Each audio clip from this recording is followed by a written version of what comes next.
अस्सलाम वालेकुम नाजरीन, आप देख रहे हैं प्रोग्राम तहकीक और मैं हूं आपका मेज़बान ज़ीशान गिलानी। जैसा कि ज़िमनी इलेक्शन के जो इंतखाबात के हवाले से तैयारियां ज़ोरों शोरों से जारी थी पूरे पाकिस्तान में, लेकिन इलेक्शन कमीशन ऑफ पाकिस्तान ने 2 दिन पहले ये नोटिफिकेशन जारी किया कि ज़िमनी इलेक्शन जो है उनको फ़िलहाल पोस्टपोन किया जा रहा है। 20 तारीख के बाद इलेक्शन कमीशन ऑफ पाकिस्तान जो है वो अनाउंस करेगा कि ज़िमनी इंतखाबात कब और किस वक्त होंगे पाकिस्तान में। उसकी मेन रीज़न जो इलेक्शन कमीशन से पेश की गई वो ये थी कि इस वक्त जो पाकिस्तान में सैलाबी सूरत हाल है, हमारी जो सिक्योरिटी फोर्सेज हैं, हमारे जो इदारे हैं, हमारी जो इंतज़ामिया है वो वहाँ पर मसरूफ़ अमल है सैलाब ज़दगान के लिए। इसलिए हमें चाहिए कि इस वक्त हम उनका साथ दें, ना सिर्फ बल्कि उनकी भरपूर तरीके से मदद कर सकें, ताकि जो हमारे जो बहन भाई, हमारे जो अजीज़ व अकरबा इस वक्त, हमारी जो पाकिस्तान की आवाम इस वक्त सैलाब से मुतासरा है, उनकी हम मदद कर सकें। इसी हवाले से आज मैंने स्टूडियो में मदू किया है सिटी सदर पाकिस्तान पीपल्स पार्टी नसीम लाबर साहब। आपको वेलकम करता हूं अपने प्रोग्राम में। उनके साथ साथ दूसरे रहनुमा मुस्लिम लीग नून हारून अंजुम साहब, आपको भी वेलकम करता हूं सर अपने प्रोग्राम में। नसीम साहब, आपसे शुरू करूंगा प्रोग्राम कि इस वक्त पाकिस्तान में 70% जो है वो सैलाबी सूरत हाल है, लेकिन देखा जाए तो अभी तक आपस में पार्टियों की नूराकुश्ती चल रही है। सबसे पहले तो मैं एनटीवी का शुक्रगुजार हूँ कि आपने हमें मदऊ किया। आपने सैलाब के हवाले से जो नुक्ता उठाया है, इसमें कोई शक नहीं कि पाकिस्तान में मौजूदा हालिया सैलाब ने जो तबाही बर्पा की है उसकी मिसाल माजी में नहीं मिलती। इसमें भी कोई शक नहीं कि हर पाकिस्तानी का दिल जो सैलाब में घिरे हुए अवाम हैं उनकी मुश्किलात से गमज़दा भी है और दो चार भी है। रहा सवाल पॉलिटिकल पार्टीज का, तो पाकिस्तान पीपल्स पार्टी पीडीएम की सारी जमातें इस हालिया जो सैलाबी सूरत हाल है इसमें अपना किरदार अदा कर रही है। सिर्फ अगर किरदार नजर नहीं आ रहा तो वो पंजाब की हुकूमत का और हमारे पीटीआई की हुकूमत का कहीं किरदार नजर नहीं आया, क्योंकि वो अपनी अजीब तर्ज सियासत के पेश नजर इस मुश्किल से भी अलग खड़े। उसकी क्या वजह आप देख रहे हैं? क्या वजह कि इस जिस कर्ब से पाकिस्तान की आवाम गुजर रही है, उसके बावजूद भी अभी तक जो चेयरमैन तहरीक इंसाफ हैं वो अभी तक उन्होंने अपनी जो प्लानिंग है उसको चेंज नहीं किया? असल में आपने बुनियादी नुक्ता उठाया है। इमरान खान साहब ने हमारी सारी जमहूरियत के तर्ज को, सियासत के तर्ज को तब्दील कर दिया है। ये पहले दिन आए थे जमहूरी अमल का हिस्सा बनने, लेकिन अनफॉर्चुनेटली उन्होंने जमहूरी अमल को बिल्कुल पैक किया है और उसमें अपना किरदार और पार्टी का किरदार खत्म करके रख दिया। आप देखें कि वो एक नाम नहाद इलेक्शन के जरिए इक़्तिदार में आए, जमहूरियत का नारा मार के मुल्क के वज़ीर आज़म बने, लेकिन जमहूरी अमल से उस वक्त अलग हो गए जब उनके खिलाफ तहरीक अदम एतमाद कामयाब हुई। हालांकि वो पॉलिटिकल आदमी कभी भी ऐसी सूरत हाल से अपने आप को अलग नहीं करता, जिसने 26 साल स्ट्रगल की हो, जिसने बशर्ते के वो एक सियासी अमल का हिस्सा अपने आप को समझते हैं। उन्होंने जिस दिन वो वजीर आजम नहीं रहे उसी दिन उन्होंने असेंबली को एक तरफ कर दिया और सड़कों पर आवाम को घसीट कर लाने का एक नया प्रोग्राम दिया। मैं ये समझता हूँ, मेरी ये राय है, मेरी ये सोच है, मेरा ये नुक्ता नज़र है कि इमरान खान हमारे मुल्क के लिए सिक्योरिटी रिस्क है।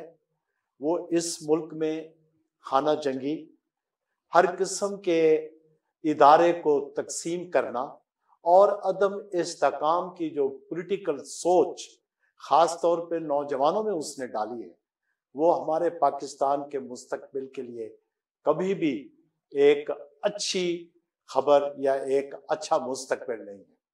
आप देखें, वो नज़रिए की बात कर रहे हैं जी।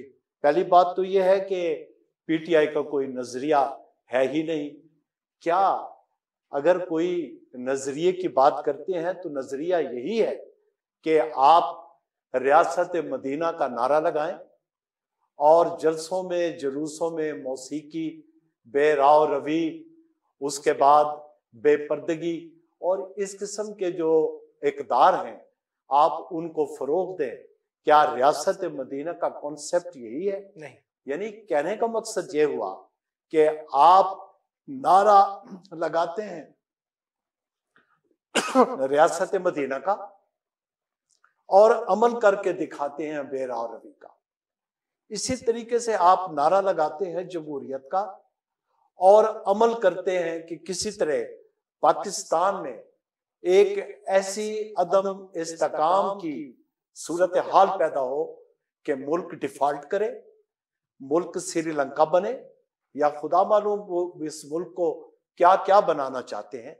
उन्होंने पूरे जमहूरी अमल को मायूस किया है, सिर्फ अवाम को नहीं बल्कि इस पूरे सिस्टम को मायूस किया है। और मैं ये समझता हूं कि आज भी इमरान खान को चाहिए कि पॉलिटिकल आदमी बने, सियासी आदमी बने, जमहूरियत का हिस्सा बने, सियासत को फरोग दे। अगर वो इनकलाब की बात करता, मैं तो हैरान हूं कि इनकलाब तो उसे पता ही नहीं कि होता क्या है। इनकलाब की अगर कोई पाकिस्तान में जमात है और नजरिए की अगर कोई सियासी जमात है या चारों सूबों की नुमाइंदा जमात है, वो पाकिस्तान पीपल्स पार्टी है। आपने हालिया इंतखाब की बात की अपनी पहली गुफ्तगू में, तो पाकिस्तान पीपल्स पार्टी का उम्मीदवार सैयद मूसा गिलानी तीर के निशान पर पीडीएम की हिमायत के साथ ये इलेक्शन 101% जीत रहा था। लेकिन इससे पहले 2017 में तो हार चुकी है, पीडीएम पूरी की पूरी हार चुकी है। ठहरे 200 पीपी 217 की आपने बात की, सलेमान नईम की, तो उसके हार का मकसद ये तो कभी नहीं कि आने वाले किसी वक्त में पीडीएम नहीं जीतेगी। आपका ये मफरूजा मैं समझता हूं कि मुनासिब नहीं है। नहीं, ये सियासी मफरूजा नहीं है। देखें कि 13 जमातों ने इल्हाक किया, हाँ। उसके बावजूद जिमनी इलेक्शन में 15 सीटें पाकिस्तान तहरीक इंसाफ जीत गई, जबकि पीडीएम का और 13 जमातों का कहना यह है कि हम अतम इत्माद जो है वो एक लीगल वे में लेकर आए। उसके बावजूद अगर खान का बयानिया कामयाब है तो उसके बयानिए में कुछ तो है। अगर देखा जाए तो पाकिस्तान मुस्लिम लीग नून और पाकिस्तान पीपल्स पार्टी पाकिस्तान की बड़ी सियासी जमातें हैं, उसके बावजूद उनका बयानिया अगर कामयाब नहीं हो रहा तो इसके पीछे कोई ना कोई रीजन तो होगी। अब देखें सर, आपने पीपी 217 की बात की, बिल्कुल। मैं उस पर आपको एक थोड़ा सा अपना एक अंदाजा बताता हूं कि ये सीट ऑलरेडी ये इमरान खान के ही उम्मीदवार की सीट थी। जी बिल्कुल। उसके बाद शाह महमूद कुरैशी बदात खुद यहां से हारे थे एक आजाद उम्मीदवार के सामने। ठीक है, वो आजाद उम्मीदवार बेसिकली नून में भी नया आया था, नौवारिद था, उसकी नून में कोई फाउंडेशन नहीं थी, और उसके बाद वो एक जमात को छोड़ के दूसरी पे, दूसरी को छोड़ के तीसरी पे, इस तरीके से मैं समझता हूं कि वो पॉलिटिकल सिस्टम के तहत मैं उन्हें मैच्योर कैंडिडेट नहीं समझ रहा था। ये और बात है कि उन्होंने मुकाबला जाती हैसियत से किया और पीपल्स पार्टी ने भरपूर साथ दिया, नून ने भरपूर साथ दिया, लेकिन ये इलेक्शन है, इसमें हार और जीत इसका अमल है। लेकिन आपका ये कहना कि वो हार गए तो फिर इसका मकसद और मफहूम कभी ये नहीं कि पीडीएम और पीपल्स पार्टी आने वाले किसी वक्त में इलेक्शन नहीं जीतेगी। अगर ये इलेक्शन होता तो आप देखते कि पाकिस्तान पीपल्स पार्टी अक्सरियत से ये इलेक्शन जीती, क्योंकि पाकिस्तान पीपल्स पार्टी का कारकुन पाकिस्तान पीपल्स पार्टी की तंजीम है, पाकिस्तान पीपल्स पार्टी की आइडियोलॉजी जो कि ग्रास रूट लेवल तक थी, वो बिल्कुल उजागर होकर सामने आ गई थी। और एक बात मेरी याद रखें कि जब इनकलाब, अवामी बगावत और सियासी अमल का वजूद सामने आता है तो फिर इमरान खान जैसा कठपुतली आदमी खड़ा नहीं हो सकता। हारून भाई, अवामी मसाइल दिन ब दिन बढ़ते जा रहे हैं, एलपीजी की कीमतें देखें, आए रोज एहतजाज हो रहे हैं। बिजली की कीमतें, ग्रॉसरी का सामान, ऑयल, बुनियादी जो जरूरियात हैं, किस तरफ जा रहा है हमारा मुल्क? कहाँ है हमारे हुक्मरान? मैं बात शुरू करूंगा इमरान खान के सैलाब के दौरान जो उनकी सियासत है उसके बारे में। और मेरे कायद मियां मोहम्मद नवाज शरीफ ने ये ट्वीट किया, बयान जारी किया कि सियासत इंतज़ार कर सकती है लेकिन इंसानियत नहीं। हमारी अव्वलीन तरजीह जो है इस वक्त सैलाब ज़दगान है, और उन्होंने अपनी तमाम वफाकी काबीना, MPAs, MNAs, सेनेटर्स और पाकिस्तान मुस्लिम लीग नवाज और मियां मोहम्मद नवाज शरीफ के नज़रिए से वाबस्ता हर कारकुन को ये हुक्म जारी किया था कि वो तमाम सियासी मसरूफियात तर्क करके वो सैलाब ज़दगान की मदद के लिए निकले। ये फ़र्क है क़यादत का, लीडरशिप का, सोच का और एहसास का। मुआशरे बनते हैं एहसास के साथ। जब आप एहसास से आ रही होती है ना, तो मुल्क जो है वो जिन हालात में भी हो तो सिर्फ और सिर्फ आप अपने ज़ाती मफाद को तरजीह देते हैं। तो इमरान खान साहब की शख्सियत के बारे में ये बहुत सारे लोगों की राय है कि वो खुद पसंदी में और अपनी एक ज़ात में मुब्तला शख्स हैं। अपनी ज़ात के अलावा उन्होंने कभी किसी को फोकियत नहीं दी, चाहे वो रियासत हो, चाहे वो मुमलिकत हो, चाहे पाकिस्तान तहरीक इंसाफ के बुनियादी अराकीन हो जिसमें जस्टिस वजीहुद्दीन हो, जिसमें अकबर एस बाबर हो, और सबसे बढ़कर जो है हामिद खान हो, और आप देखें कि जहांगीर तरीन ने पाकिस्तान तहरीक इंसाफ के लिए क्या कुछ नहीं किया, या अलीम खान ने पाकिस्तान तहरीक इंसाफ के लिए क्या नहीं किया। लेकिन बुनियादी तौर पे वो एक एहसान फरामोश शख्स हैं। वो अपने शहर में मुब्तला हैं और उनका पाकिस्तान के मफाद से, पाकिस्तान की आवाम से किसी किस्म का कोई इंटरेस्ट नहीं है। ये मेरे कहने की या लाबर साहब के कहने की बात नहीं है, ये उनके अमल से या उनका जो सियासी बैकग्राउंड है या मौजूदा हिकमत अमली है वो इस वक्त आपके सामने और मेरे सामने भी है। तो बात यह है कि इमरान खान के दौरे हुकूमत में पाकिस्तान जिस तरीके से गवर्न किया गया, आप देखें कि उन्होंने 4 साल में 4 वजीर खजाना तब्दील किए अपने। ठीक, वो कारकर्दगी से मुतमईन नहीं थे। देखें, आप जिस वक्त 2018 का इलेक्शन आप लड़ रहे थे, आप जलसों से खिताब कर रहे थे, आपने 2011 मीनार पाकिस्तान के जलसे से लेकर 126 दिन के धरने और धरनों के बाद फिर इलेक्शन, आप क्या कहते थे कि ये असद उमर मेरा क्या है? ठीक है, आप क्या कहते थे मेरे पास 200 लोगों की टीम है? बिल्कुल। आप कहते थे मैं 90 दिन में जो बुनियादी करप्शन है या जो बड़ी करप्शन है उसको जो है खत्म कर दूंगा। आप क्या कहते थे कि आप जो है ना 1 करोड़ नौकरियां देंगे जी। आप 50 लाख घर बना के देंगे। उन्होंने 1 बिलियन ट्री का जो मंसूबा KPK में लॉन्च किया वो एग्जिस्ट ही नहीं करता। उसके बाद आपने वजीर आजम हाउस को यूनिवर्सिटी बनाने के अहकामात जारी किए जो नहीं बनी। आपने कहा कि आप पूरे पाकिस्तान के जो गवर्नर हाउस हैं उनको आला तालीम याफ्ता इदारों में तब्दील करेंगे आप। बात यह है कि आप अवाम को क्या कह के आए, क्या उनको उम्मीद दिलाई, नौजवानों को आपने क्या शऊर दिया कि मेरे पास 200 लोगों की ऐसी टीम है जो पाकिस्तान में मुआशी इनकलाब लेके आएगी जी। बात यह है कि आप जब वजीर आजम हाउस को यूनिवर्सिटी बनाने से आप शुरू होते हैं, फिर आप गायें भैंसे बेचते हैं, फिर आप मुर्गियां और फिर कट्टे, फिर आप जैतून के दरख्त। तो बात यह है कि आप जिस वक्त कौम को एक जो है उम्मीद दिलाते हैं फिर उसका कत्ले आम करते हैं, तो फिर आपको इन्हीं मसाइल का सामना करना पड़ता है जिन मसाइल का सामना आज पाकिस्तान कर रहा है। लेकिन हारून साहब, यहाँ पर सवाल ये है कि आपकी सारी बातें दुरुस्त हैं कि उन्होंने 1 करोड़ नौकरियों का वादा किया, 50 लाख घरों का वादा किया। उसके बावजूद भी आज हमारे जो बच्चे हैं वो इमरान खान के साथ हैं। उसकी क्या वजह? और पढ़े लिखे जो हमारी नौजवान हैं, जनरेशन है, वो इमरान खान को पसंद करती है। देखें, बात ये है कि मैं एक सियासी तालिब इल्म हूँ, मैं आपको खुल के इस पर बात करना चाहता हूँ कि बात ये है कि जो बच्चा 2000 या 2002 में जिसकी पैदाइश हुई है ना, तो आज उसकी उम्र है 20 साल। जी।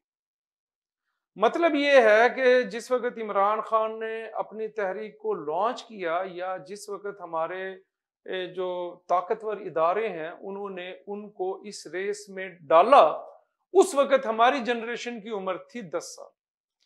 अब एक नौजवान है, बच्चा है, वो 10 साल की उम्र से ये सुनता आ रहा है कि जरदारी सबसे बड़ी बीमारी, और नवाज शरीफ चोर, और मौलाना फजलुर रहमान डीजल है। तो बात यह है कि जो बच्चा जिसने ना बेनजीर भुट्टो शहीद को देखा, जिसने ना मियां मोहम्मद नवाज शरीफ के 2 अदवार को देखा, ना जिन्होंने मुशर्रफ के वक़्त को देखा, उन्होंने देखा क्या देखा कि इमरान खान 2010 से या 11 से ये कहता चला आ रहा है कि पाकिस्तान के तमाम सियासतदान करप्ट हैं, चोर हैं, ठीक है, और मैं एक जो है ना मसीहा हूं और फरिश्ता हूं। जो जहर आपने 12 साल मुसलसल कौम की जनरेशन में डाला है, उनको इंजेक्शन लगाया, उसका रिएक्शन तो आएगा, उसका रिएक्शन आएगा। यानी कि आप कह रहे हैं ये उसका रिएक्शन है। आप देखें कि सोशल मीडिया पे ऐसे ऐसे क्लिप्स वायरल होते हैं जो इंतहाई काबिल शर्म होते हैं। मुल्तान में 2 दिन पहले इमरान खान ने जलसा किया, वहां पर जो यूट्यूबर हैं, जो सोशल मीडिया के पेजेस या यूट्यूब चैनल चलाते हैं, वो जिस तरह हमारी बेटियों से, बहनों से पूछते हैं कि आप इमरान खान से क्या चाहती हैं, ये बातें नेशनल टीवी पे करने वाली नहीं है। ये वो जहर है जिसने पाकिस्तान की सियासत में नफरत पैदा की है, इसको तकसीम किया है, जहर आलूद किया है, पाकिस्तान की पूरी जनरेशन को जो है वो बदतमीज और बदतहजीब बनाया है। ये मेरा ख्याल है कि तमाम सियासी और मुआशी नुकसानात हैं, उनसे बड़ा नुकसान ये है कि इमरान खान ने एक पूरी और पूरी नस्ल को जो है ना वो नाखल्फ कर दिया है। बिल्कुल, मैं आपकी बात से इत्तेफाक करता हूँ सब। नाज़रीन, यहाँ पर हमारे साथ स्टूडियो में मौजूद हैं सिटी सदर पीपल्स पार्टी मुल्तान नसीम लाबर साहब और रहनुमा मुस्लिम लीग नून हारून अंजुम साहब। उनसे हम गुफ्तगू कर रहे थे मौजूदा सियासी सूरत हाल के ऊपर। यहाँ पर वक्त हुआ एक ब्रेक का, और ब्रेक के बाद वापस आके नसीम साहब से पूछेंगे कि ज़िमनी इलेक्शन जो मुलतवी किए गए हैं उनमें 9 हलकों से जो है वो इमरान खान इलेक्शन लड़ रहे थे। क्या लगता है उनको? उनका कहना यह है कि ये जो हमारी वफाकी हुकूमत है, पीडीएम की जो हुकूमत है, उन्होंने राह फरार इख्तियार करने के लिए ये इलेक्शन मुलतवी किए। शॉर्ट ब्रेक के बाद वापस आएंगे और यहीं से बात शुरू करेंगे।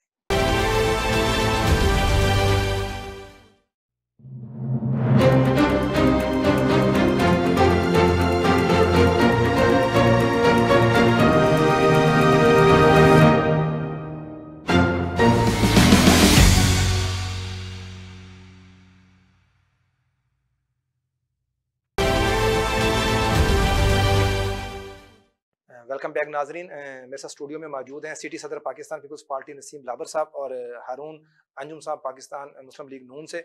नसीम साहब, ये बताइएगा, ज़िमनी इलेक्शन जो मुलतवी किए गए, इमरान खान साहब का कहना है कि 9 हलकों से वो इलेक्शन लड़ रहे थे। वो कह रहे हैं पीडीएम के पास, हमारी जो वफाकी हुकूमत है उनके पास राह फरार का सिर्फ यही रास्ता था, क्योंकि वो जानते थे कि हम इलेक्शन हार चुके हैं। इस पर क्या कहेंगे आप?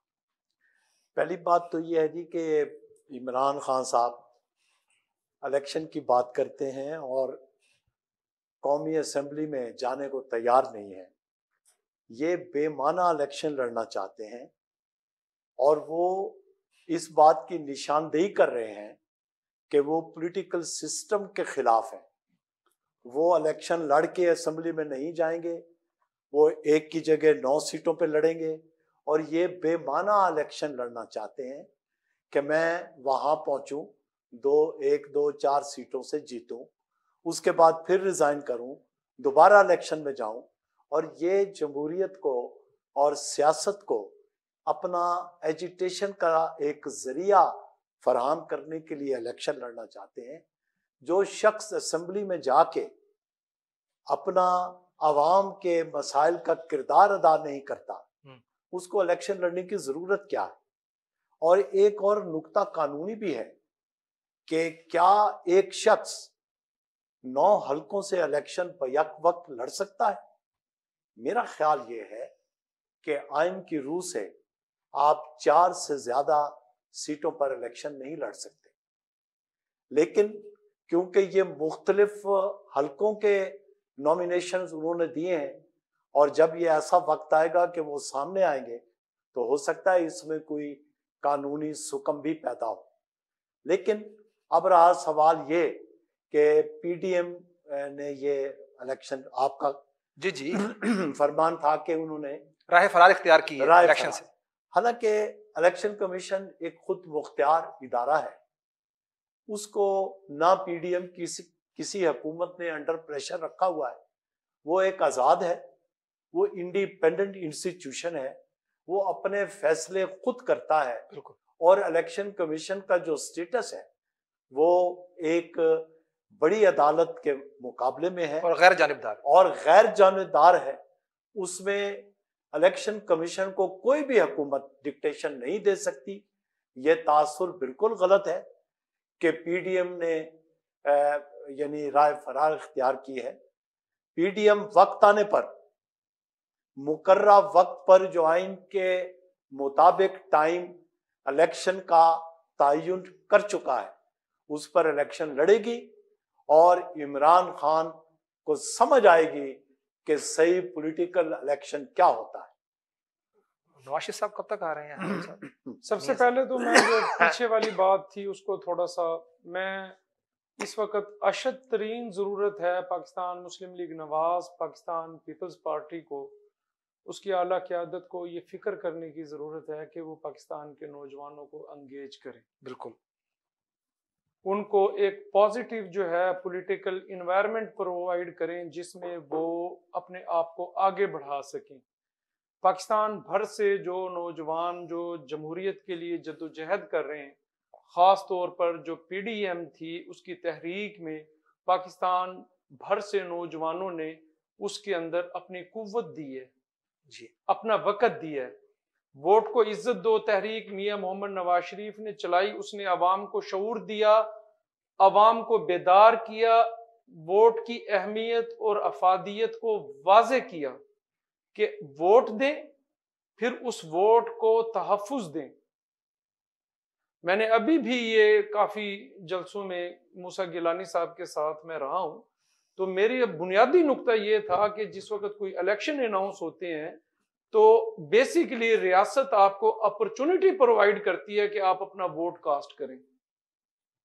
आप बिजली के बिलों के लिए लाइन में लग सकते हैं, आप यूटिलिटी स्टोर के बाहर आटे के थैले के लिए, 1 किलो घी के पैकेट के लिए, चीनी के लिए लाइन में लग सकते हैं। आपको वोट कास्ट करने के लिए भी लाइन में लगना चाहिए। लेकिन ये हमारे आपको किसी रक्शे का, किसी कैंडिडेट की पजेरो का, किसी कार का इंतजार नहीं करना चाहिए। ये आदतें डाली किसने? जब आप वोट कास्ट नहीं करते, किसी को भी करें, जो बेहतरीन कैंडिडेट है, जिस तक आपकी एक्सेस है, रसाई है, जो आपके मसाइल हल करता हो, सैयद अली मूसा गिलानी ऐसा कैंडिडेट है कि जिसकी अवाम तक रसाई है। सैयद यूसुफ रजा गिलानी ने जितने भी जेल काटी है या केसेस भुगते हैं, उसका जुर्म सिर्फ और सिर्फ वो स्पीकर कौमी असम्बली रहा 5 साल, फिर उसके बाद वो वजीर आजम पाकिस्तान रहा। उसके ऊपर जितने केसेस बने हैं, अवाम को नौकरियां देने के केसेस बने, उसको वोट दें जिस तक आपकी रसाई हो। लेकिन अवाम भी तो कोई खातिर खा रिजल्ट नहीं देती ना। अगर गिलानी साहब ने अवाम को नौकरी देने के केस भुगते और उसका जब रिजल्ट ये मिला उनको, उन्होंने जो मुल्तान में काम करवाए वजीर आजम होते हुए, कि यहाँ से वो अपनी एक सीट भी नहीं निकाल देखें, उसकी रीजन ये है गिलानी साहब, उसकी रीजन ये है कि जिस वक्त आप ओवरऑल पाकिस्तान पीपल्स पार्टी ने जब 2018 से 13 तक की जो गवर्नेंस थी ना, उसका ओवरऑल इम्पैक्ट जो है ना वो हर हल्के पे पड़ता है। सब क्या कहेंगे आप? जैसे अभी हारून साहब ने बात की है, इसमें मैं एक आपको अर्ज करता हूँ जी जी, कि गिलानी साहब ने जितने भी तरक्याती काम करवाए, उनका तर्ज सियासत इंतहाई अवामी है। और ये जो इमरान खान के इलेक्शन में उनको और उनके बेटों को इलेक्शन की जीत से महरूम किया गया है, वो इंजीनियर्ड इलेक्शन थे। अगर वो इंजीनियर ना होते तो गिलानी साहब और उनके साहबजादे, गिलानी खानदान के खानवादे, तीनों सीटों पर इलेक्शन जीते। आरटीएस बिठाया गया ना। ये तो इंजीनियर्ड इलेक्शन थे कि इमरान खान को फेवर करके उन्होंने असेंबली में भेजना था, तो उस वजह से वो तो रिग इलेक्शन, हम उसे रिग इलेक्शन कहते हैं। अब दूसरी बात यह है जी कि मैं पहले अर्ज कर चुका हूं कि नौजवानों के लिए हर पॉलिटिकल पार्टी अपनी तंजीमों में एक विंग कायम करे और स्टडी सर्कल के तौर पर आज के नौजवान को उसकी असल इक़दार की सियासत पर वापस लाए, और इसने जो बेराव रवि का दर्स दे रखा है उसमें हम ये भी एक अलमियत से कम नहीं कि इमरान खान बजात खुद 74 साला उम्र रसीदा शख्स है और उसने यूथ को वरगला के बेराव रवि की तरफ धकेला हुआ। उनको वापस लाने के लिए हर पॉलिटिकल सिस्टम, हर पॉलिटिकल पार्टी एक स्टडी सर्कल कायम करे। लेकिन कैसे होगी वो? देखिए ना, Pakistan Peoples party, Pakistan Muslim league नून, अगर पाकिस्तान तहरीक इंसाफ ने आके हमारी नौजवान नस्ल को बेहरा रवि के ऊपर लगा दिया है, तो जो हमारी बड़ी सियासी पार्टीज कहती हैं खुद को, पाकिस्तान पीपल्स पार्टी हो, पाकिस्तान मुस्लिम लीग नून हो, वो कहाँ पर है? उनका वो जो उन्होंने वो जो 75 साल से वो जो हुकूमत करते आ रहे हैं, 30 साल हुकूमत कर चुके हैं पाकिस्तान पे, उन्होंने क्या काम किया सियासत पे? उन्होंने क्या हमारे बच्चों को क्या दिया उन्होंने? देखे ना, पहला सवाल आपका ये था कि हम नौजवानों को वापस एक आला अक़दार की तरफ कैसे ला सकते, उसके लिए बेहतरीन जो हमारे पास चांस है वो ये है कि हमारे चेयरमैन बिलावल भुट्टो जरदारी बजाते खुद नौजवान हैं, एनर्जेटिक हैं, एजुकेटेड हैं और सियासत के रमूज से उनकी एक पूरी लेगेसी है, एक तारीख है उनके पास। वो जब भी एक मुलाकात करते हैं तो उनकी ख्वाहिश यूथ को अपने साथ मिलाने की होती है और यूथ उनकी तरफ अट्रैक्ट भी करती है। और आप देखेंगे कि आने वाले किसी भी वक्त में ये यूथ अट्रैक्ट होके बिलावल भुट्टो जरदारी की तरफ कन्वर्ट करेगी। इसी तरीके से आप नून की जमात है, आप देखें कि जैसे ही हमजा साहब आए थे, वो भी यूथ हैं, मरियम बीबी हैं, उसके बाद हमारी मोहतरमा मरियम नवाज साहबा ने यूथ को अट्रैक्ट किया है। तो इस तरीके से ये एक कलेक्टिव एफर्ट्स करनी पड़ेगी, क्योंकि कौम को कायम रखना, जिंदा रखना ही पाकिस्तान का मुस्तकबिल है। नसीम साहब, आपसे जानना चाहूँगा, महंगाई मार्च पाकिस्तान पीपल्स पार्टी ने भी किया, मुस्लिम लीग नून ने भी किया, पीडीएम ने भी किया, अब हुकूमत में आ गई पीडीएम, लेकिन महंगाई पर खातिर खास कंट्रोल नहीं कर पाई। क्या वजह? अवाम सरापा एहतजाज है, आए रोज बिजली के बिलों में इजाफा, आप देखें रोजमर्रा की अशियाए खुर्द-ओ-नोश में इजाफा, हत्ता कि एलपीजी 500 रुपए किलो तक चली गई, उसके ऊपर एहतजाज भी हो रहे हैं पिछले 2 से 3 दिन में। क्या वजह है, क्यों कंट्रोल नहीं कर पा रही हुकूमत? देखिए सर, एक तो ये इंप्रेशन बड़ा अजीब है कि इमरान खान के 4 साल से ज्यादा वक्त के दौर को सारे कन्वर्ट कर रहे हैं पिछले 4 माह की हुकूमत के साथ। ठीक है, मैं समझता हूं कि ये नाइंसाफी है। इमरान खान ने जो 4 साल हुकूमत में बैठ के जो प्लानिंग की है और जिस अंदाज में उन्होंने माशियत को तबाह बर्बाद किया है, उसका रिजल्ट आगे आना था। आज हम कोई अच्छा काम करेंगे तो इसका नतीजा कल आएगा, अगर बुरा करेंगे तो इसका नतीजा भी कल आएगा। बिल्कुल। अब 4 साल की बुराइयों को, तबाही और बर्बादी को हम पीडीएम की 4 माह की यानी इक़्तिदार और उसके हुकूमत को अगर हम ये कहें कि जी ये इनकी वजह से, मौजूदा हुकूमत की वजह से महंगाई नहीं है, बिल्कुल आप ठीक कह रहे हैं कि महंगाई वाकई आवाम के लिए दर्दसर है। इस फेज से हमें जल्द अज जल्द निकलना चाहिए और पीडीएम ही इस फेज से निकालेगी। शहबाज शरीफ बड़ी मेहनत कर रहे हैं, इसमें कोई शक नहीं, और एक तबाहशुदा माशियत को आप वापस ला रहे हैं, उसके लिए वक्त दरकार है। और ये इंशाल्लाह इसकी की हुई गलत पॉलिसियों के नताइज आहिस्ता आहिस्ता ये खत्म हो रहे हैं और पाकिस्तान माशी तौर पर एक नए मुस्तकबिल की तरफ जा रहा है। हारून भाई, अभी नसीम साहब ने कहा कि 4 साल का जो उनकी जो पॉलिसीज थी पाकिस्तान तहरीक इंसाफ की, वो 4 माह में क्लियर पीडीएम नहीं कर सकती। तो यही बात तो इमरान खान का तय रह गया कि जो 75 साल आप लोगों ने हुकूमत की है, तो मुझसे आप 4 साल में कैसे तवक्को कर सकते हैं कि मैं 4 साल में उन चीजों को दुरुस्त कर दूं? देखें गिलानी साहब, बात ये है कि ना हम ये रोना रोते रहेंगे। आप देखें 2013 से आपका मुल्क डिस्टेबलाइज है। जी बिल्कुल। आज 12 हो गई, 22 हो गया आज। आप ये देखें कि एक पूरी मुमलिकत जो 20 से 25 करोड़ लोगों का वजूद रखती है, वो अगर 12 साल से मुस्तकिल अनस्टेबल है। 2014 में इमरान खान ने अपने सियासी कज़म जनाब ताहिर उल कादरी से मिलकर धरने शुरू किए, 4 माह धरना दिया, आपने पार्लियामेंट के गेट उखाड़े, पीटीवी पर हमला किया, सुप्रीम कोर्ट के सामने शाहराए दस्तूर पर आपने कब्रें बनाई, फिर आपने सुप्रीम कोर्ट की दीवारों पे शलवारें लटकाई, फिर आपने कहा कि मेरा दिल करता है कि मैं वजीर आजम को गिरेबान से पकड़कर बाहर खींच लाऊं। उसके बाद फिर ये इलेक्शन हुए 2018 के, और उसके बाद फिर वही नैब न्याजी गठजोड़, इदालतें, पेशियां और जनाब इंतकाम, मुंतकिम मिजाज शख्स है बेसिकली इमरान खान। तो जो बेसिकली पॉलिटिकल अनस्टेबिलिटी है ना जी, एक घर में भी अगर 2 या 3 भाई रहते हैं तो वहां हर वक्त किल किल रहे तो उस घर को कोई भी तबाही और बर्बादी से बचा नहीं सकता। ये एक रियासत है, ये मुमलिकत है, ये अल्लाह के नाम पे कलमे की बुनियाद पे हासिल की गई है। ये आज भी हमारे जितने भी इख्तिलाफात हैं, हमारी क़यादत के साथ उन्होंने जनाब आसिफ अली जरदारी को, खुर्शीद शाह को, मोहतरमा मरियम नवाज को, नवाज किसको जेलों में नहीं डाला उसने।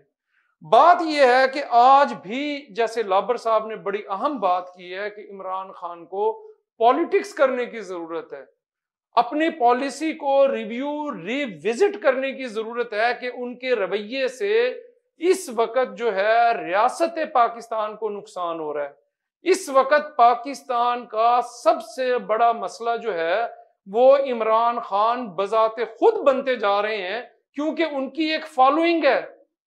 इस्लामाबाद हाई कोर्ट का चीफ जस्टिस ये कहता है कि आप एक फॉलोइंग रखते हैं, आपको जितना बड़ा आपका कद काठ है, जितने बड़े आप लीडर हैं, जितनी आपकी फॉलोइंग है, आपसे जितना भी हमारा सियासी इख्तिलाफात हो, लेकिन आपको अपनी जिम्मेदारी को पहचानने की जरूरत है।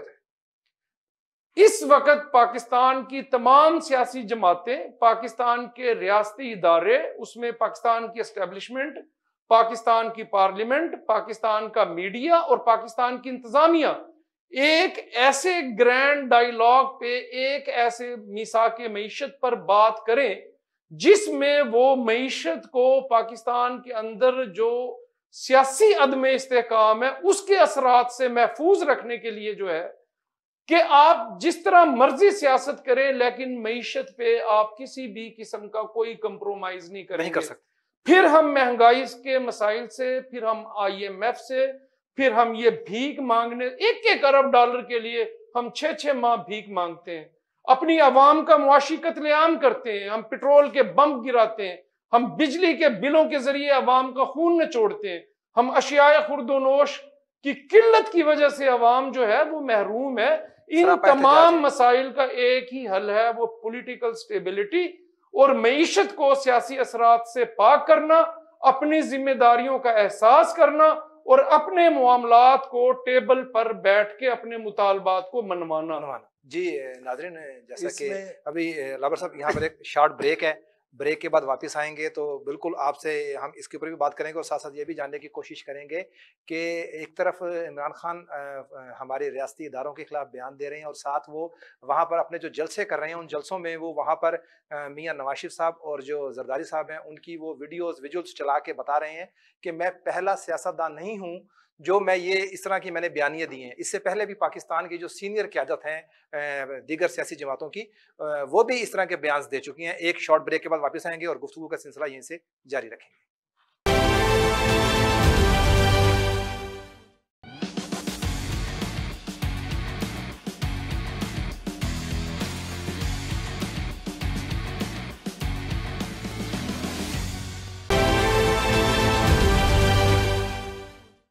वेलकम बैक नाज़रीन। ब्रेक पे जाने से पहले हमारी बात चल रही थी नसीम साहब से। नसीम साहब आप तो पहले बताइएगा क्या कहना चाह रहे थे, उसके बाद मेरा सवाल आपसे ये है कि पाकिस्तान तहरीक इंसाफ के जो चेयरमैन है इमरान खान साहब, वो अब जो भी अपना जलसा कर रहे हैं वो कह रहे हैं इससे पहले भी जो पाकिस्तान पीपल्स पार्टी से आसिफ अली जरदारी साहब, साबिक सदर पाकिस्तान, साबिक वज़ीर आज़म पाकिस्तान मियाँ मोहम्मद नवाज शरीफ जो कि मुस्लिम लीग नून के सरबराह हैं, वो भी हमारी जो रियासती इदारे हैं उनके खिलाफ इस तरह की ज़ुबान इस्तेमाल करते रह गए। वो कह रहे हैं मैंने ज़ुबान इस्तेमाल नहीं की, मैंने तो बताया है कि हमारी जो सियासी पार्टीज हैं उनको कौन चलाता है। वो कह रहे उसके ऊपर पीडीएम का ऐसा रद्द-ए-अमल क्यों आ रहा है मेरे खिलाफ। पहली बात यह है जी कि इमरान खान साहब पर्सनैलिटी डिसऑर्डर के मालिक हैं। उनकी शख्सियत एक डिसऑर्डर शख्सियत है और वो किसी वक्त भी कुछ भी कह सकते हैं, अनप्रिडिक्टेबल है। अब वो जलसों में मियां नवाज शरीफ की या आसिफ अली जरदारी साहब की अगर कोई पिक्चर या कोई मूवी दिखा रहे हैं, हो सकता है उन्होंने किसी वक्त कौम और मुल्क की बेहतरी के लिए कोई इस किस्म का बयानिया या इस किस्म की कोई बात की हो। मैं समझता हूं कि इस्लाह के लिए कुछ कहना कोई बुरी बात यकीनन नहीं। लेकिन इमरान खान साहब जो इदारों पे तनकीद करके, इदारों को तकसीम करके अपने मतलब और अपनी ख्वाहिश के मुताबिक उन्हें ब्लैकमेल करके चलाना चाहते हैं, वो बिल्कुल गलत है। ये एक ऐसा अजीबो गरीब शख्स है जिसने पाकिस्तान के हर इदारे को तकसीम करने की नाकाम कोशिश की। अदलिया हो, हमारी बहादुर अफवाज हो, हमारे पॉलिटिकल इंस्टीट्यूशंस हो, हमारे इकोनॉमिक इंस्टीट्यूशंस हो, हमारे पॉलिटिकल सिस्टम हो, हमारे सूबाई हुकूमतें हो, हर जगह पर इसने उन्हें तकसीम करने के लिए, और ये जब तमाम इदारे कोई तकसीम करेगा और मुसलसल तकसीम करने की कोशिश करेगा तो मतलब लिया जाएगा कि ये मुल्क को कमजोर करना चाह रहा है। और अगर ये मुल्क को कमजोर करता है तो फिर किसी पाकिस्तानी मुहब्बत वतन का इसके साथ कोई लेना देना नहीं। ये मैं आपकी बात को आगे बढ़ाता हूं। मियां नवाज शरीफ साहब ने कभी बराए इस्लाह कुछ कह दिया होगा, लेकिन वो मुहिबुल वतन है। आसिफ अली जरदारी, पीपल्स पार्टी, जुल्फकार अली भुट्टो, हमारी बीबी शहीद, हमारे बिलावल भुट्टो जरदारी, उन पर 100 आपको गिले शिकवे हो सकते हैं, लेकिन मुहिबुल वतनी में उनका कोई दूसरा सानी नहीं। तो ये तो मैं तो देख रहा हूं कि ये पाकिस्तान के मुल्क को कमजोर करने के तरफ लेकर चला है और अवाम को समझ नहीं आ रही कि ये अवाम को किस सिमत में लेके जा रहा है। फौज को तकसीम करना, अदलिया को तकसीम करना, इदारों को तकसीम करना, कौन कहता है कि मुल्क के मफाद में? इदारों में मुदाखलत तो पहले भी सियासी पार्टियों की रह चुकी है, कोई नई बात नहीं है। देखें, मुदाखलत और बात है, तकसीम और बात बयानिया और बयानिए में अपनी नीयत और बात है। अगर इसकी नीयत यह है कि मैं अदलिया को तकसीम करूं और अपनी मंशा और मर्जी के मुताबिक फैसले ब्लैकमेल करके फैसले लूं, तो क्या ये मुहिब्बुल वतन आदमी है? अगर उसके ये ज़हन ये हो, उसकी सोच ये हो कि मैं खुदा ना खास्ता फौज को तकसीम करूं और अपने मतलब के नताइज हासिल करूं, क्या ये मुहिब्बुल वतनी है? हम इसे मुहिब्बुल वतन नहीं समझते और पीडीएम की तमाम जमातें एक जगह खड़े होकर इसको इस अज़ाइम से दूर करें, वरना आपका मुल्क के लिए ये सबसे बड़ा खतरा है। क्या कहेंगे हारून भाई आप नसीम साहब की बात के बाद कि जो फौज के खिलाफ जो मुख्तलिफ ज़ुबान इस्तेमाल की जा रही है पीटीआई की तरफ से, इमरान खान की तरफ से, क्या कहेंगे आप कि ये जो ज़ुबान इस्तेमाल कर रहे हैं क्या ये हमारे रियासती इदारों के लिए ठीक है? देखें, जो सबसे खुशाइंद बात है ना, मैं तो जब से मैं एक पॉलिटिकल वर्कर हूँ, मेरे नज़दीक जो सबसे खुशाइंद बात ये है कि अफवाज पाकिस्तान ने पहली दफ़ा खुलकर ये बाकायदा DGISPR ने एक प्रेस कॉन्फ्रेंस के ज़रिए ये गुफ्तगू की है, ये कौम से वादा किया है कि अफवाज पाकिस्तान आइन और कानून की बालादस्ती पर यकीन रखती है। अफवाज पाकिस्तान के तर्जुमान ने कहा है कि हम न्यूट्रल हैं, हमारा सियासत में किसी किस्म का कोई किरदार नहीं है और अब कभी पाकिस्तान में मार्शल लॉ नहीं लगेगा।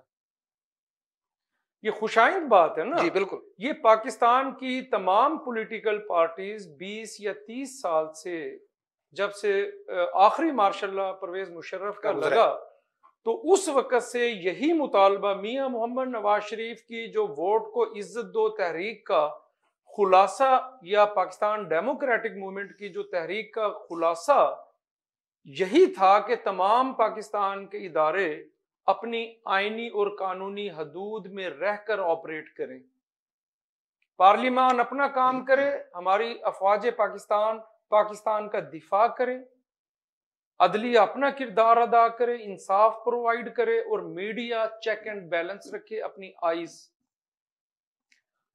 जब उन्होंने आके कहा कि हम न्यूट्रल हैं और कप्तान इमरान खान सब कहते हैं कि न्यूट्रल तो जानवर होते हैं, अल्लाह पाक ने इंसान को शऊर दिया है कि या वो हक के साथ होता है या बुराई के साथ होता है।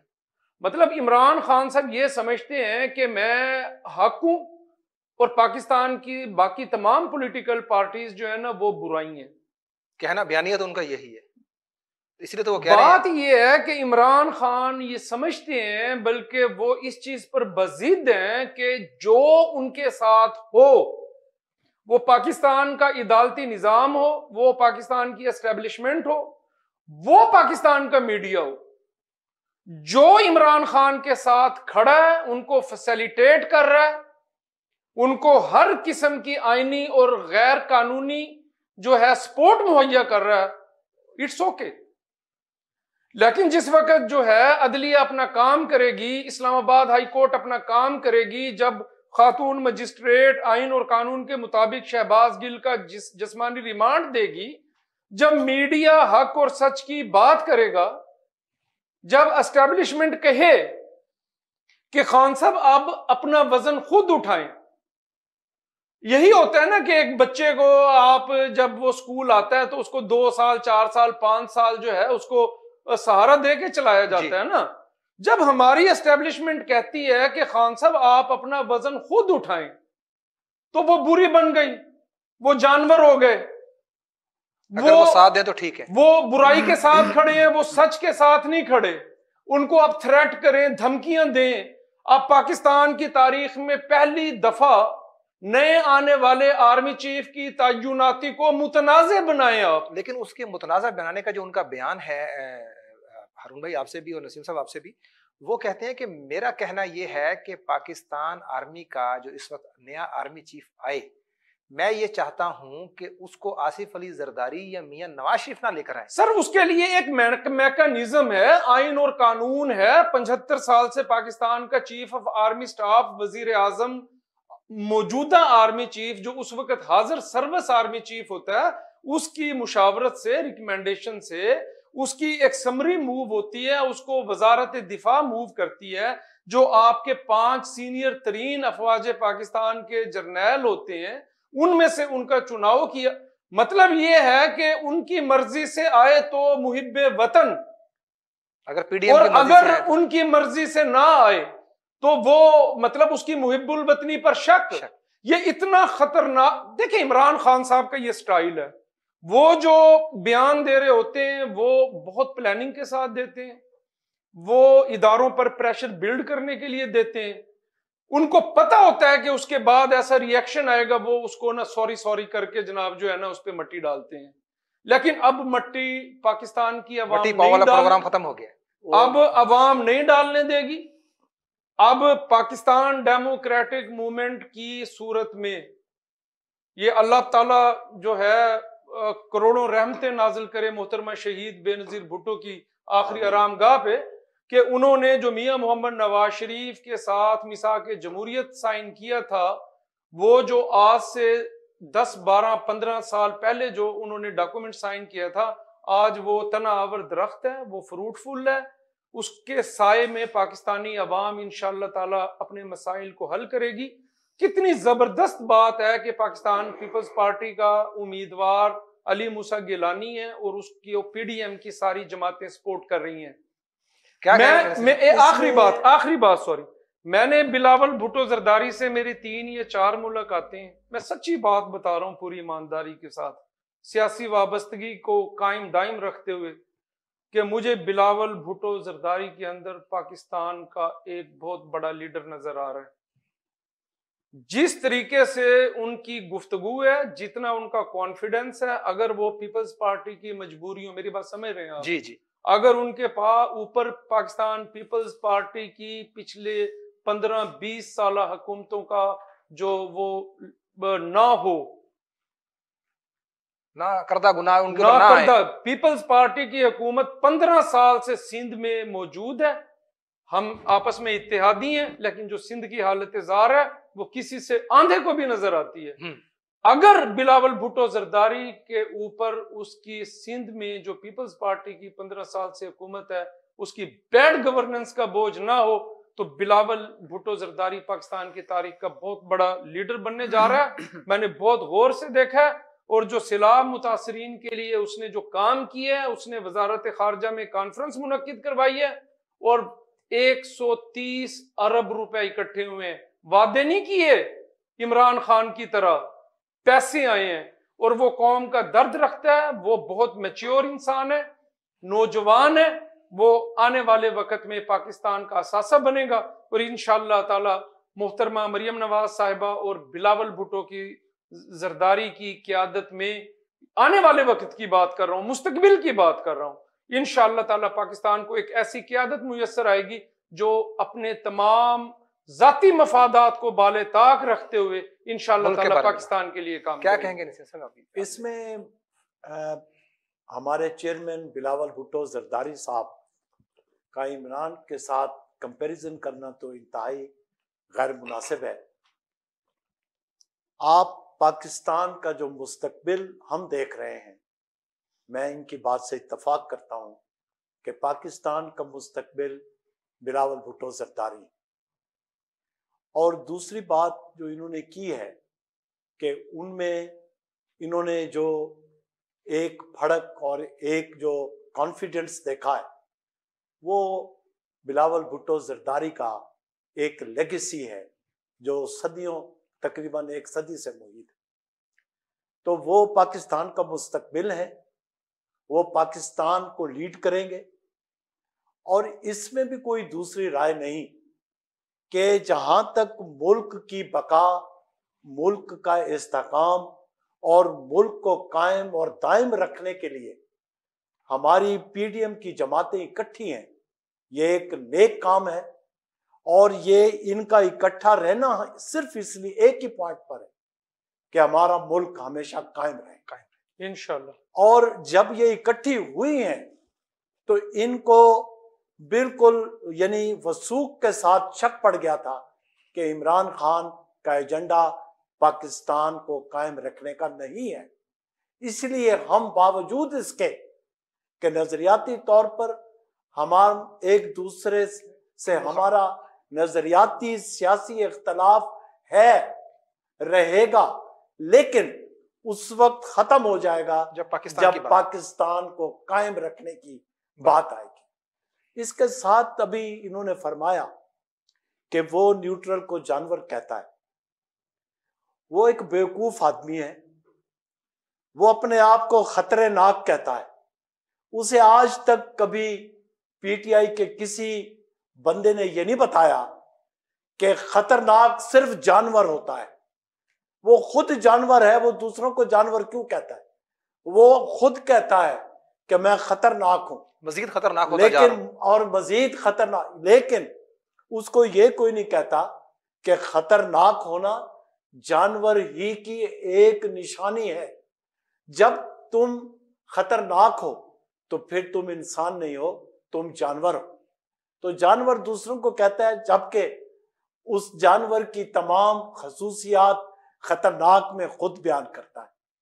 अब उनके जो बयानिए हैं, वो एक दिन एक बात करेगा, 1 घंटे के बाद कहेगा मैंने ये कहा ही नहीं, और अगर मैंने ये कहा है तो उसका ये मतलब नहीं था, और अगर इसका ये मतलब है तो मैंने तो और सेंस में बात की है। कोई अजीबो गरीब आदमी है। लावर साहब, यहाँ हमारे प्रोग्राम का टाइम खत्म होता जा रहा है। आखिरी 30 सेकंड है मेरे दोनों मेहमानों के लिए। सिर्फ एक अवामी एक सवाल है कि पाकिस्तान में सैलाबी सूरत हाल, पाकिस्तान पीपल्स पार्टी और मुस्लिम लीग नून, मियाँ नवाज शरीफ या मियाँ शहबाज शरीफ, जरदारी साहब या बिलावल भुट्टो ने कितने कितने ट्रक सैलाब ज़दगान के लिए निकाले। लोगों को वो दर्स दे रहे हैं, लोगों को वो अपील्स कर रहे हैं। जो उन्होंने 70 साल से पाकिस्तान से कमाया, सराय महल बनाए, बाहर अपने बच्चों को अपार्टमेंट्स खरीद के दिए, क्या सैलाब ज़दगान के लिए कोई ट्रक निकले मुल्तान गिलानी हाउस से, बिलावल हाउस से, मुस्लिम लीग नून से? 30 सेकंड में मुझे इसका जवाब क्या कहेंगे हारून साहब? देखिए, बात यह है कि मैं मियाँ नवाज शरीफ या उनके वालिद मोहतरम मियाँ मोहम्मद शरीफ ने काफ़ी लाहौर में मेडिकल और काफ़ी ज़्यादा ट्रस्ट वो चला रहे हैं, तो मैं उनको जानता हूँ, मेरी पार्टी है, मेरे कायद हैं। तो वो जो इस किस्म के मामलात हैं वो बहुत खामोश तरीके से जो है वो करते हैं। तो वो इस चीज़ पे बिल्कुल बिलीव नहीं रखते कि वो उनकी वालिद की तरबियत है। तो मेरे पास कुछ मालूमात हैं, लेकिन मैं वो ऑन एयर नहीं कर सकता।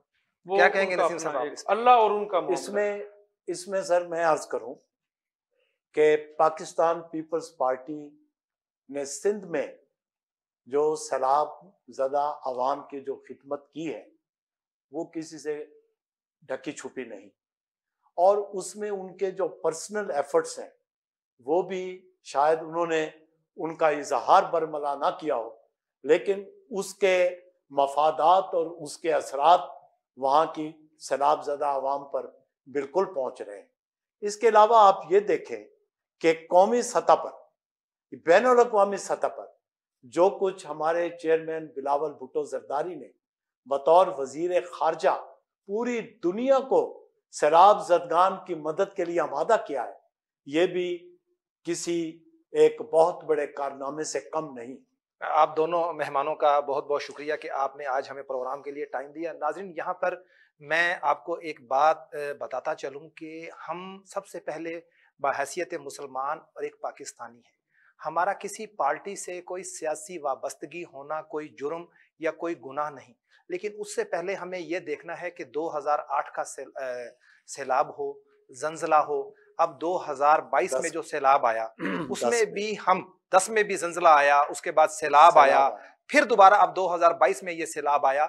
लेकिन खुदारा यहाँ पर हमारे हुक्मरानों को, हमारे जो सियासी कायदीन हैं उनको चाहिए वो सिर्फ अपील्स ना करें, बल्कि अपने घरों से, अपने खानदान में से जो उन्होंने इस पाकिस्तान से लूटा है, लूट कर जो उन्होंने अपने बच्चों के लिए यहां से बनाया है, उसमें से निकाल के उस अवाम के लिए निकालें। खुदारा उनके काम आए, वो इस दुनिया में भी उनके काम आएगा और आखिरत में भी काम आएगा।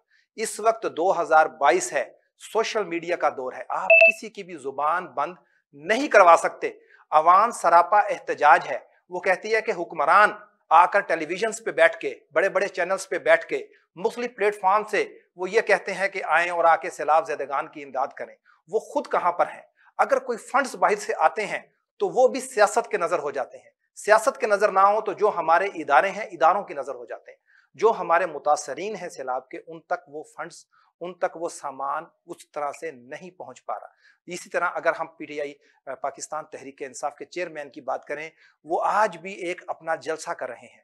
एक तरफ पाकिस्तान 70% पाकिस्तान की आबादी जो है वो सैलाब की नजर हो चुकी है, दूसरी तरफ पाकिस्तान की एक बड़ी पार्टी की क्यादत जो है वो रोज बरोज एक नया जलसा कर रही है, एक नए जाके पावर शो करके दिखा रही है। खुदारा हमें इन चीजों से बाहर आना पड़ेगा, हमें अपने मुल्क के लिए, अपनी कौम के लिए कुछ करना पड़ेगा, वरना आगे जाकर आप जब आवाम के पास वोट मांगने जाएंगे तो आपके पास उनके किसी बात का कोई जवाब नहीं होगा। अपने मेजबान ज़ीशान गिलानी को इजाजत दीजिए। नेक्स्ट प्रोग्राम में नए मेहमान के साथ दोबारा मुलाकात होगी। अल्लाह ने के बाद।